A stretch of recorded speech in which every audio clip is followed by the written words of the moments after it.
ஷாயின் மகன் ஓம் சிவமகா வாழைச்சித்திரவடிகள் போற்றி.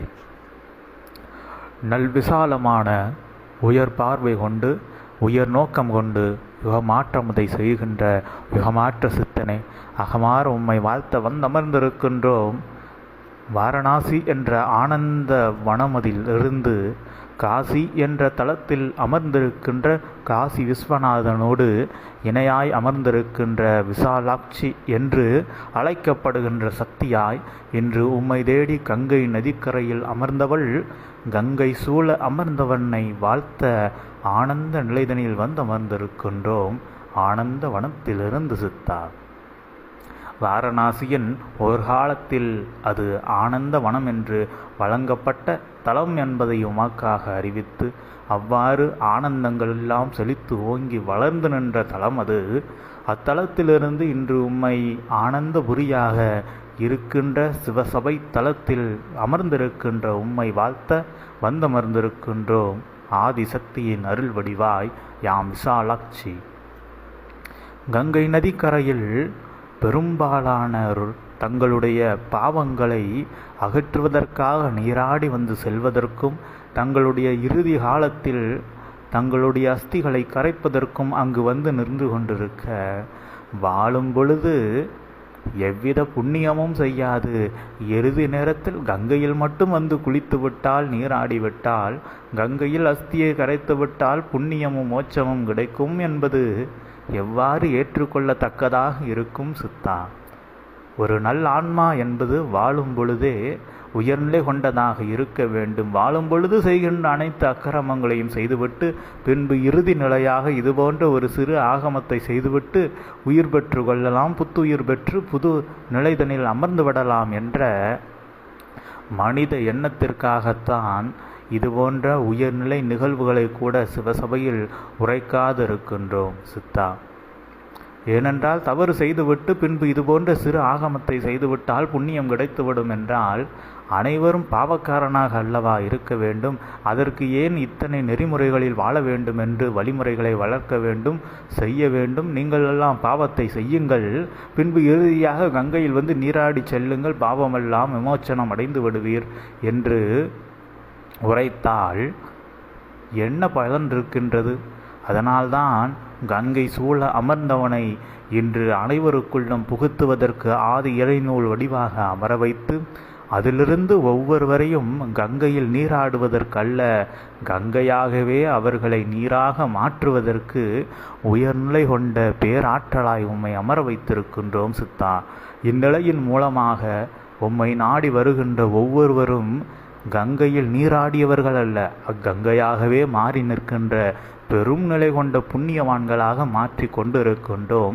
இந்நிலை சற்று காலம் எடுத்து கொள்ளுகின்ற பொழுதும் அதிவிரைவாக அதனை செய்து கொண்டிருக்கின்றீர் என்று அறிவிக்கின்றோம். உணர்ந்தவர்கள் உணர்ந்து கொள்ளட்டும் என்று. வாழைச்சித்தன் என்ற திருநாமத்தில் அமர்ந்து நின்று அவ்வொரு நாமத்தில் இவ்வுலகெல்லாம் அறிகின்ற பெருநிலை கொண்ட ஆசானாக அமர்ந்திருக்கின்றவனே, உம்முடைய ஆசான் நிலைதனில் இருக்கின்ற ஆற்றலும் அதில் இருக்கின்ற தன்மையும் முழுமையாக உணராத மாந்தர்கள் பலருண்டு. அதில் சீடர்கள் எண்ணிலா மாந்தர்கள் அமர்ந்திருக்கின்றார்கள். எண்ணுவதற்கு கூட முடியாத அளவிற்கு அமர்ந்திருக்கின்றார்கள். ஏனென்றால் உம்முடைய முழு ஆற்றலை உணர்ந்தோர் எவரும் இல்லை. ஆனால் உம்முடைய உயர் ஆற்றல் இதுவாக இருக்குமோ என்று உணர்த்திய நிலைகளின் மூலமாக உணர்ந்தோர் சிலர் இருக்கின்றார்கள். அவர்களாலும் கூட முழுமையான ஆற்றல் எதுவென்பதை உணர முடியவில்லை. சிவசபையிலும் இனி எவ்வகை நூல்களாலும் அதனை முழுமையாக எடுத்துரைக்க முடியாது. எவ்வாறு ஞானம் என்பதை ஒருவன் அறியத்தான் முடியுமே தவிர அதனை முழுமையாக பிறருக்கு கற்றுக் கொடுப்பது என்பது மிக அரித நிலை. ஆனால் இதனையெல்லாம் செய்தால் அஞ்ஞானம் கிடைத்துவிடும் என்ற ஒரு வழியை உரைக்கலாமே தவிர அதனை செய்து அதில் பலனடைவது அவரவர் கைகளில்தான் இருக்கின்ற நிலையதுபோல் வாழைச்சித்தனை பற்றி பல நூல்களிலிருந்து பலவாறு உரைக்கலாம். ஆனால் உரைத்த நிலைகளையெல்லாம் கேட்டு நின்று அவ்வழியில் நடந்து வாழைச்சித்தனின் உண்மை ஆற்றலை உணர்வது என்பது தற்சமயம் மிக கடினம். ஆனால் உணர்ந்துவிட்டால் அதனை விட உயர்நிலை எக்காலத்திலும் எவ்வேளையிலும் எவருக்கும் கிட்டப் போகின்ற நிலை அல்ல என்பதை அனைவரும் உணர்ந்து கொள்ள வேண்டும். ஏனென்றால் அத்தனை மகா பெரும் நிலை அது.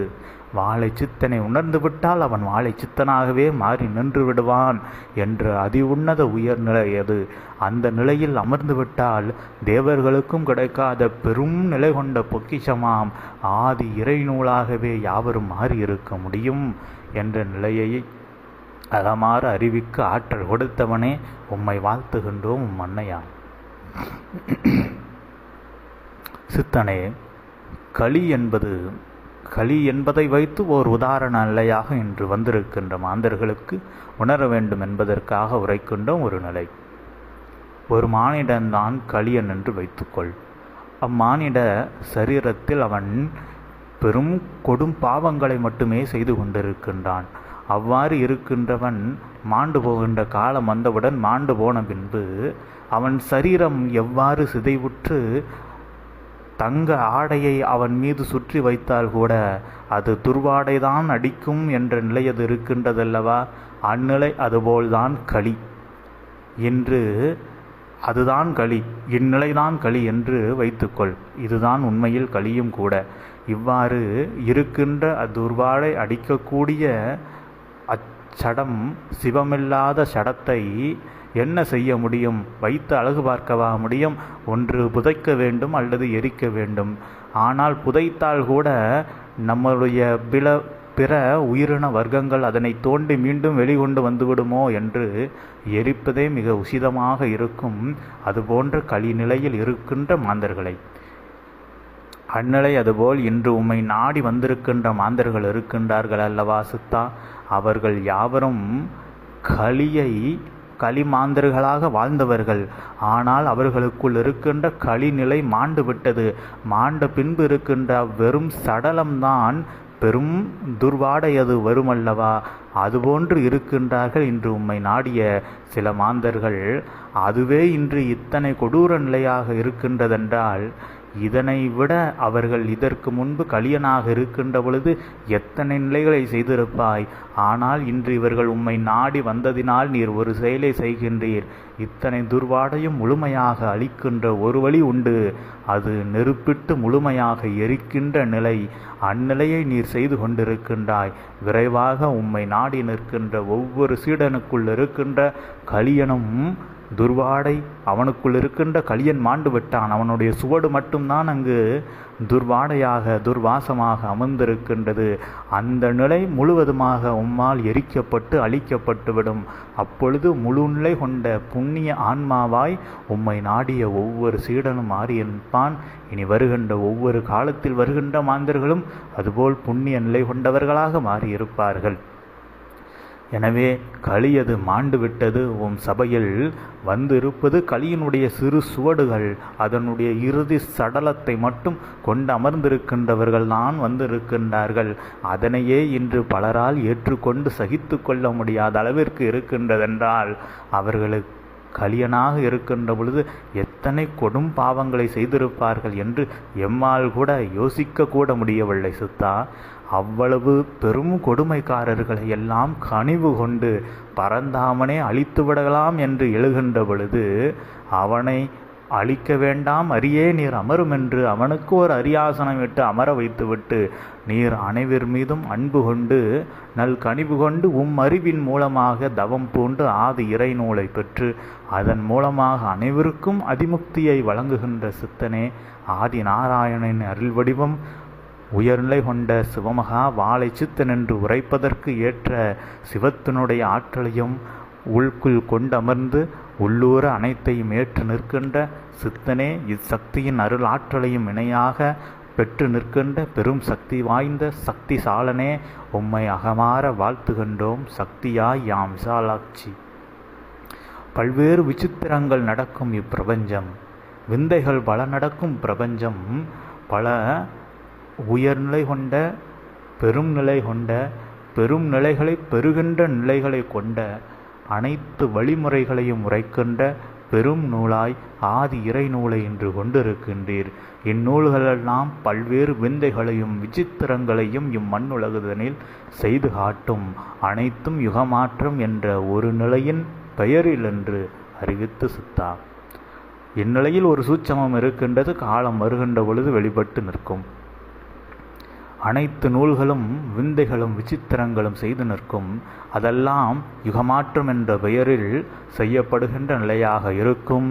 எந்நிலையும் அகங்கார அகந்தையை காட்டுவதற்காக அல்ல, சிவசபையின் ஆற்றலை காட்ட, சிவமகா வாழை சித்தனுடைய ஆற்றல் எதுவென்பதை காட்டுவதற்காக செய்து காட்டப்படும் அனைத்து அற்புத அதிசய நிகழ்வுகளும் சித்தா. ஒரு மானிடன் தம்முடைய வாழ்நாளில் எத்தனை ஆண்டு காலங்கள் அவனால் வாழ முடியும் என்று நினைக்கின்றானே தவிர, எத்தனை நிலை கொண்டவனாய் யாம் வாழ்ந்தால் எத்தனை வருடங்கள் ஆனாலும் தம்முடைய புகழது நிலைத்து நிற்க முடியும், தாம் வாழ்ந்த சுவடது இருக்கும் என்ற நிலையில் வாழ எத்தனிப்பது மிக குறைவான மாந்தர்களே என்றுதான் யாம் அறிவிக்கின்றோம். ஏனென்றால் இன்று கலியுகத்தில் வாழ்கின்ற மாந்தர்கள் பெரும்பாலானோர் செய்கின்ற செயலெல்லாம் யாம் பல ஆண்டுகள் வாழ வேண்டும் என்ற நிலையைத்தான் செய்கின்றார்களே தவிர, பெரும்பாலானோர் அந்நிலையில்தான் ஆசை கொண்டிருக்கின்றார்கள். ஆனால் உண்மையில் அந்நிலை தேவையில்லை. எந்நிலை தேவை என்றால் எந்நிலை வந்தாலும் உங்கள் புகழும் நீங்கள் செய்த செயலும் அழியாது பல யுகங்கள் பல வருடங்கள் நிலைத்து நிற்கின்றவாறு செய்கின்ற செயல்களை செய்தாக வேண்டும். அப்பொழுதுதான் உங்களுடைய ஆன்மா எக்காலத்திலும் அழியாத சிரஞ்சீவ நிலைதனில் அமர்ந்திருக்கும். அதுபோன்ற செயல்களை செய்வதற்கு முயற்சித்து பாருங்கள். முயலாவிடில் அந்நிலைகளை எல்லாம் எதிர்பாராது அமைதி நிலை கொண்டு அமர்ந்திருக்கின்ற பொழுது அதுவே பெரும் நிலை கொண்ட தவமாக மாறியிருக்கும். அதனை விட்டுவிட்டு சிறு அற்ப சொற்ப நிலைகளின் மீது ஆசை கொண்டு அவா கொண்டு அந்நிலைகளின் மீது சிந்தையை செலுத்தி அதனை செய்ததன் மூலமாக பெரும் துன்பங்களை ஏற்றுக்கொள்கின்ற நிலையெல்லாம் எதற்கடா? அந்நிலைகளை எல்லாம் விட்டுவிட்டு உயர்நிலையாய் உன்னத பெரும் நிலையாய் சித்தன் நாமத்தை உரைத்து அமர்ந்து பார். அதுவே மகா தியானமாக மகேஸ்வர தியானமாக மாறியிருக்கும். அந்நிலையின் மூலமாக பெரும் சாபக்கேடுகளெல்லாம் உங்களிடமிருந்து அகலப்படுகின்ற விதி என்று அறிவித்து அந்நிலையின் மூலமாக சாபமது அகன்றால், உள்ளுக்குள் இருக்கின்ற பழிபாவமது அகன்றால், அவன் பளிங்கு கற்களை விட உயர்நிலை கொண்ட புண்ணியவானாக இவ்வு உலகதனில் வடிவெடுத்து நிற்பான். அவ்வடிவெல்லாம் சிவமகா வாழை சித்தனுடைய அருள் சீடன் என்ற நல்வடிவாக இருக்கும். அவனே சிவமகா வாழை சித்தனின் அடியாக இவ்வு உலகமதில் விட்டு செல்கின்ற சுவடாக மாறியிருப்பான். அந்நிலையின் மூலமாக யாவருக்கும் உயர்நிலையது அவன் மூலமாக செய்து கொடுக்கப்படும், செய்து காட்டப்படும், வழிகாட்டப்படும். பிற்காலங்களில் அவர்களே உயர்நிலை கொண்ட ஆசான்களாக மாறியிருப்பார்கள். அதுபோன்ற உயர்நிலைக்கு தன்னை தயார் செய்து கொள்ளுங்கள். அதற்கு யாம் உரைத்த நிலைகளில் இருக்கின்ற சூட்சமத்தை எல்லாம் உள்ளுக்குள் புரிந்து கொண்டு அவ்வழியில் நடந்து நிற்கின்ற பொழுது அற்புதமாய் ஒவ்வொரு அடியிலும் சித்தன் உங்கள் கரங்களை பிடித்து வழிநடக்க வைப்பான். ஒரு அடி தவறாக வழுக்குவது போன்று வைத்தால் கூட மறுகரம் அவன் உங்களை பிடித்து கொள்வான் என்ற நிலையை உள்ளுக்குள் ஏற்று நின்று அவனோடு இணையாக நடை பயில்கின்ற பொழுது அற்புதமாய் செல்ல வேண்டிய தளம் எதுவோ அங்கு சென்று உங்களை சேர்த்து விடுவான். அதுவே ஞானத்தின் உயர்நிலை உச்சி நிலை. அது ஆதி கைலாய சிவசூட்சம நூலின் பெருமகா இறைவடிவு நிலையாகவும் இருக்கும் என்பதை அகமாற அறிவித்து அந்நிலைகளின் மூலமாக யுகமாற்றமதை சித்தனோடு இணைந்து செய்கின்ற பொழுது யாவரும் யாம் உரைத்தது போல் கங்கையில் நீராடியவர்களாக அல்ல, அக்கங்கையாகவே பலருடைய பாவங்களை கழிக்கின்றவர்களாக, பலருடைய பாவங்களை சுத்தம் செய்கின்றவர்களாக, பெரும் புண்ணிய கொண்ட நதியாகவே நீங்கள் மாறி நிற்கின்ற அருள் அதிசயம் அது நிகழும். சிவசபையில் சித்தனோடு இணைந்திருக்கின்ற நிலையினால், சித்தன் பேச்சை கேட்கின்ற நிலையினால் என்ற நிலை இதனை அகமாற அறிவிக்க ஆற்றல் கொடுத்த சித்தனே, உம்மை உளமாற வாழ்த்தி நிற்கின்றோம். உமையின் அருள் வடிவாய் யாம் விசாலாட்சி. சித்தனே, மக்கு எம்தளத்தின் அருகாமையில், ஏன் எம்தளத்தின் அருகாமையில் அல்ல, எம் தளத்திலேயே, அதாவது காசி விஸ்வநாதனும் விசாலாட்சியும் இருந்து அரசாட்சி செய்கின்ற அக்கோயில் வளாகத்திலேயே உமக்கு உயர் சபை அது அமைவதற்கான பெரும் நிலை கொண்ட ஒரு தளத்தை தருகின்றோம். காலம் வருகின்ற பொழுது ஆதி இறை நூல்களின் அற்புத ஆற்றல் உலகெங்கும் பரவுகின்ற பொழுது யாம் வந்து உம்மை வாழ்த்திய நிலைகளெல்லாம் அன்று பாடப்படும். அவ்வாறு இருக்கின்ற நிலைகளின் மூலமாக இத்தனை ஆற்றல் கொண்ட சித்தனுடைய ஒரு சபை இன்று இச்சிவ கைலாயமாக சிவசபையினுடைய பெருந்தலமாக இருக்கக்கூடிய அக்காசி என்று வழங்கப்படுகின்ற அத்தலத்தில் அக்கோயில் வளாகமே சபையாக மாறி நிற்கட்டும் என்ற பெரும் நிலை கொண்ட வரத்தை உமக்கு வழங்கிச் செல்கின்றோம் சித்தா. ஏனென்றால் கங்கை சூழ் அமர்ந்தவனுக்கு கங்கை நதிகரம் ஓரையில் ஒரு உயர் சபை அது இருக்க வேண்டாமா? அது ஏன் எங்கு எவர் கொடுப்பார் எவன் கொடுப்பான் என்று அலைவது? யாமே எந்தளத்தை உமக்கு தருகின்றோம். எந்தளத்தில் அமர்ந்துகொள். காசி விஸ்வநாதன் விசாலாட்சியோடு இணையாக அமர்ந்துகொள். வாழை சித்தனாக பெரும் சபை பெற்றவனாக அமர்ந்து அருளாட்சி செய். இதற்கான காலமும் நேரமும் உம்மை தேடி வரும். இதற்கான மாந்தர்கள் உம்மை நாடி வருவார்கள். வந்து நிற்கின்ற பொழுது அவர்களுடைய மொழிகளில் ஆதி இறை நூல்கள் அற்புதமாய் அவர்களுக்கு உபதேசமும் ஆற்றலும் வழங்கி நின்று யாம் இன்று வந்து இச்சமயம் இங்கு உரை ஆற்றி கொண்டிருக்கின்ற வேளைதனில் எமக்குள் சேர்கின்ற ஆற்றலையெல்லாம் யாம் அங்கு சென்று பறைசாற்றி நிற்போம். அந்நிலையின் மூலமாக ஆங்காங்கு இருக்கின்ற அகோர நிலைதனில் அமர்ந்து தவம் பூண்டவர்களுக்கெல்லாம் ஓர் விசித்திர ஆற்றலது இன்று உயர்ந்திருக்கின்றது. இக்காசி பகுதியில் அது விசாலாட்சியிடமிருந்து வருகின்றது. சிவத்திடமிருந்து கூட இல்லை, விசாலாட்சியிடமிருந்து சிவத்தை விட பெருமாற்றல் உண்டு வருகின்றது. இதற்கு காரணம் என்று என்னையே அழைத்து கேட்கக்கூடிய மாந்தர்கள் எல்லாம் இருக்கின்றார்கள். அவர்களுக்கு வழிகாட்டி நிற்போம், ஒளிகாட்டி நிற்போம். வாழை சித்தன் என்று ஒருவன் இருக்கின்றான். அவனை தேடிச் செல். அவனிடமிருந்து ஆற்றல் உயர்நிலையாய் இருக்கும். அவனே சிவத்தை விட சிவமகா பெரும் சித்தன் என்பதை உணர்வித்து நிற்போம். இந்நிலையின் மூலமாக பெரும் மாற்றமது அங்கு நிகழப்போகின்றது சித்தா. அது காலம் வருகின்ற பொழுது உம் காலடியில் வந்து நல் கனிவு நிலை கொண்ட சீடர்களாக மாறி இருக்கும். அதற்குள்ளாக ஆதி இறை நூல்களும் அற்புத உயர் வடிவை எட்டி இருக்கும்.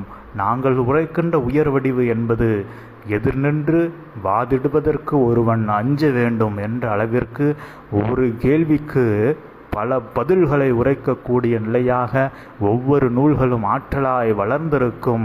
ஒருவன் வினவும் முன்பே தமக்குள் பல வினாக்களை கேட்கின்ற பொழுது அவனுக்குள் அவனே விடையையும் பெற்றுக்கொள்வான். அவ்வாறு அவனுக்குள் விடை கிடைக்காத பொழுது மட்டுமே அவன் வினாதொடுக்க வந்து நிற்பான்.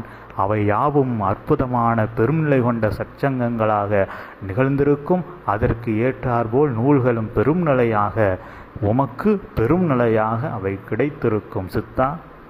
அற்புத முத்துக்களாக பவளங்களாக இரத்தினங்களாக ஒரு நூலுக்கு ஒரு நூல் சளைச்சது இல்லை என்று உரைக்கின்ற நிலை அதுபோல் உயர்நிலை வடிவாக அனைத்தும் ஆற்றலோடு இருக்கும்.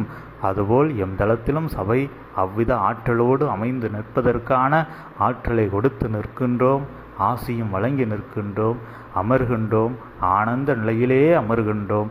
எக்காலத்திலும் எவ்வேளையிலும் எத்தலத்தில் நீர் அமர்ந்த பொழுதும் அருகிருக்கின்ற நூல்தனில் காசியில் காசி விஸ்வநாதனோடு அமர்ந்திருக்கின்ற வாரணாசியில் அருளாசி செய்கின்ற கங்கை நதிக்கரத்தில் அமர்ந்திருக்கின்ற விசாலாட்சி தாயே வா என்றால் மறுநொடி வந்து நின்று மக்கு உயர் வரங்களையும் வாழ்த்துக்களையும் நீர் கேட்கின்ற அனைத்திற்கும் பதில் வழங்கி நிற்போம் சித்தா.